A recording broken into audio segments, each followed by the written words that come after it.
तो हेलो दोस्तों, welcome to my channel. और आज की वीडियो में हम लोग बात करेंगे कोऑर्डिनेट ज्योमेट्री का प्रैक्टिस सेट 6.1 का लास्ट क्वेश्चन है। कौन सा क्वेश्चन है? लास्ट क्वेश्चन है। अब ये क्वेश्चन क्या है आपको देखना है।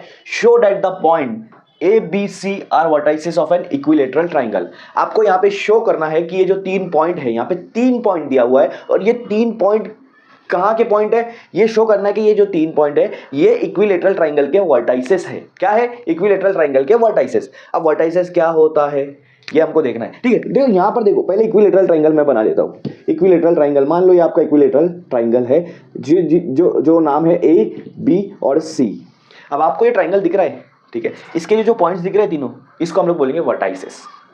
तो उन्होंने बोला है हमारे पास 3 पॉइंट है, तो उन्होंने बोला है कि ये क्या ये वही 3 पॉइंट है जो इक्विलेटरल ट्राइंगल के वर्टाइसेस है, ये हमको शो करना है। ठीक है, ये शो करना है कि ये जो 3 पॉइंट है ये इक्विलेटरल ट्राइंगल के क्या है, वर्टाइसेस है। अब ये कैसे प्रूव करेंगे, कैसे शो करेंगे?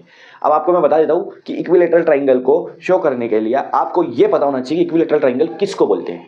तो इक्विलेटरल ट्राइंगल उसको बोलते हैं जिसकी तीनों साइड क्या होती है, सेम होती है। तीनों साइड क्या होती है, सेम होती है। मतलब A B is equal to B C is equal to A C. A B का डिस्टेंस और बी सी का डिस्टेंस और ए सी का डिस्टेंस सेम होना चाहिए। अगर ये तीनों सेम आ गए मतलब ये क्या है, इक्विलेटरल ट्राइंगल है। अब मुझे एक बात बताओ, क्या आपके पास ए बी है? ए बी का डिस्टेंस है? नहीं है, आपके पास पॉइंट है। आपके पास क्या है? पॉइंट है। ए पॉइंट है, बी पॉइंट है, सी पॉइंट है। तो सबसे पहले आपको डिस्टेंस निकालना है। वो कैसे निकालेंगे? आपके पास क्या है? डिस्टेंस का फॉर्मूला है। डिस्टेंस का फॉर्मूला क्या है? x2 माइनस x1 उसका square plus y2 minus y1 उसका स्क्वायर। ये आपका डिस्टेंस का फॉर्मूला आ गया। अब सबसे पहले कौन सा डिस्टेंस निकालना है? ए बी का। तो ए आपका पॉइंट ले लो, उसके कोऑर्डिनेट ले लो 1 2। बी आपका पॉइंट ले लो, उसके कोऑर्डिनेट ले लो 1 6। समझ में आ रहा है ना? बहुत सिंपल है। अब आप देखो, ए के जो कोऑर्डिनेट है उसको हम नाम दे देंगे x1 y1 क्योंकि वो पहले लिखा है। बी के कोऑर्डिनेट बाद में लिखा है, उसको मैं नाम दे दूंगा x2 y2। आ रहा है समझ में बात? बहुत सिंपल। ठीक है, अब इनका डिस्टेंस निकालूंगा। तो डिस्टेंस ऑफ ए बी का डिस्टेंस निकालूंगा। यहाँ पे रूट लगा लो। आपके पास फॉर्मूला है, क्या फॉर्मूला है? x2 minus x1। x2 मेरे पास 1 है, उसके बाद माइनस, उसके बाद x1 है। x1 भी आपके पास 1 है, या स्क्वायर लगा देंगे। फॉर्मूले में सिर्फ वैल्यू पुट करो। y2 माइनस y1, y2 क्या है आपके पास 6 है, उसके बाद माइनस y1 क्या आपके पास 2 है, उसके बाद स्क्वायर। अब 1 में से 1 गया तो क्या हो जाएगा? 0, 0 का स्क्वायर प्लस 6 माइनस 2 कितना होता है? 4, 4 का स्क्वायर, उसके ऊपर रूट, स्क्वायर रूट। 0 का स्क्वायर 0 हो जाएगा तो 0 वाला टर्म कट कर दो, आपके पास क्या बच रहा है? 4 स्क्वायर का रूट। अब आप देखो रूट और स्क्वायर कट हो जाता है अगर सिंगल टर्म है, तो यहाँ पे सिंगल टर्म है, इसका मतलब आपके पास क्या बच रहा है? सिर्फ 4 बच रहा है। तो डिस्टेंस ऑफ ए बी कितना आ रहा है आपके पास? 4 आ रहा है। ए बी का डिस्टेंस कितना आ रहा है? 4 आ रहा है। अगर किसी को नहीं समझ में आ रहा है तो रूट के अंदर जब आप 4 का स्क्वायर करोगे तो 16 आएगा रूट के अंदर, और रूट 16 क्या आता है? 4 आता है। तो इस तरह से भी आंसर वही आएगा। समझ में आ रहा है? तो डिस्टेंस ऑफ ए बी कितना आया आपका? 4 आया। डिस्टेंस ऑफ ए बी आया मेरा 4। तो एक डिस्टेंस निकल गया। अब बी सी का डिस्टेंस चाहिए मुझे। क्या चाहिए? बी सी का डिस्टेंस। तो मैं यहाँ पे बी सी का डिस्टेंस निकाल लेता हूँ। पहले बी का पॉइंट्स लिखूंगा। बी के पॉइंट्स क्या है? मेरे पास 1 6 है, और उसके बाद सी का पॉइंट लिखूंगा, वो है 1 + 2√3। ये एक कोऑर्डिनेट है और y का कोऑर्डिनेट क्या है? 4 है। ठीक है, अब ये जो है पहले जो लिखा रहता है x1 y1 रहता है, बाद वाला रहता है x2 और y2। सिंपल सा कंसेप्ट है। वही चीज करना है, डिस्टेंस निकालना है BC का। रूट लगाओ, रूट के अंदर फॉर्मूला लगाओ। फॉर्मूला क्या है? x2 minus x1। x2 आपके पास है 1 + 2√3। 1 + 2√3, सिर्फ अभी x2 लिखा हुआ, ये सिर्फ x2 की वैल्यू है। x2 के बाद क्या है? माइनस, माइनस लगाओ। उसके बाद x1, x1 क्या है? 1 है। x1 क्या है? 1 है। तो 1 लगा के उसके ऊपर स्क्वायर। ठीक है, अब यहाँ पे प्लस लगाऊंगा। प्लस के बाद क्या आ रहा है आपका? y2 minus y1। y2 क्या आपके पास? y2 तो 4 है, माइनस y1 क्या आपके पास? वो 6 है, माइनस 6 कर दिया, ऊपर स्क्वायर लगा दिया। अब देखो क्या करूँगा, सिंपल सा कंसेप्ट है। ये 1 और ये 1 सेम है, लेकिन साइन दोनों की अलग है। इसकी प्लस, इसकी माइनस है। जब प्लस माइनस आता है सेम चीज़ तो कट हो जाता है। आपके पास क्या बच रहा है? 2√3 बच रहा है। 2√3 का स्क्वायर लगा दो, प्लस 4 माइनस 6, आपका क्या आंसर आएगा? -2।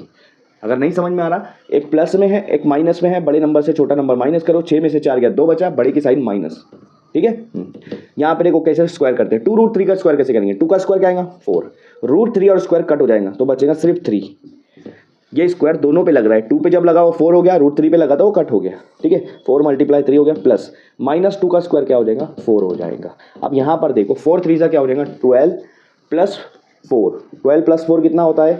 ऑब्वियसली 16 होता है। 16 का रूट क्या होगा? 4 होगा। तो डिस्टेंस ऑफ BC, BC का डिस्टेंस भी कितना आया आपका यहाँ पर? 4 आया, BC का डिस्टेंस भी 4 आया, सेम आया। अब AC का डिस्टेंस निकालना है, अगर वो सेम आ गया तो आपका ये जो तीनों पॉइंट है वो किसके वर्टाइसेस हो जाएंगे, इक्विलेटरल के। अब AC के निकालने के लिए पहले A और C का पॉइंट लिख देता हूँ मैं। C आपका है 1 + 2√3 और 4, ये C का कोऑर्डिनेट है। पहला वाला x1 y1 होता है, दूसरा वाला x2 y2 होता है, ठीक है। अब डिस्टेंस निकालेंगे AC का डिस्टेंस निकालेंगे स्क्वायर रूट में x2 - x1। x2 क्या आपके पास 1 + 2√3 है, 1 + 2√3 माइनस x1 है आपके पास 1, ठीक है। ये हो गया x2 - x1 का स्क्वायर। इसके बाद आएगा प्लस करके y2 - y1 का स्क्वायर। y2 क्या आपके पास है 4 है, माइनस y1 क्या आपके पास है 2 है, 4 - 2 का स्क्वायर। सिंपल सा कंसेप्ट है। 1 और 1 दोनों के अपोजिट साइन है, कैंसिल कर दो, बचेगा 2√3 का स्क्वायर प्लस 4 - 2, 4 में से 2 गया, 2 का स्क्वायर। अभी 2 का स्क्वायर क्या हो जाएगा 4 हो जाएगा, और √3 का स्क्वायर क्या होगा 3 होगा, क्योंकि रूट और स्क्वायर कट हो जाएगा, तो 4 × 3 हो गया, प्लस 2 का स्क्वायर क्या होगा 4, ठीक है। 4 3 12 + 4, 12 + 4 आपका रूट में आ रहा है, रूट में आपका यहाँ पे क्या आ रहा है 16, और 16 का रूट क्या होता है 4, मतलब डिस्टेंस ऑफ AC भी क्या निकला है 4 निकल गया है। इससे क्या पता चल रहा है, इससे ये पता चल रहा है कि तीनों जो साइड्स है वो क्या है सेम है। Distance of AB, distance of BC is equal to distance of AC। और जब किसी ट्राइंगल की तीनों साइड सेम होती है तो वो ट्राइंगल कौन सा होता है, इक्विलेटरल ट्राइंगल। तो इससे ये पता चल रहा है कि point A B C are the vertices of an equilateral triangle. इस तरह से इस क्वेश्चन को सॉल्व करना है।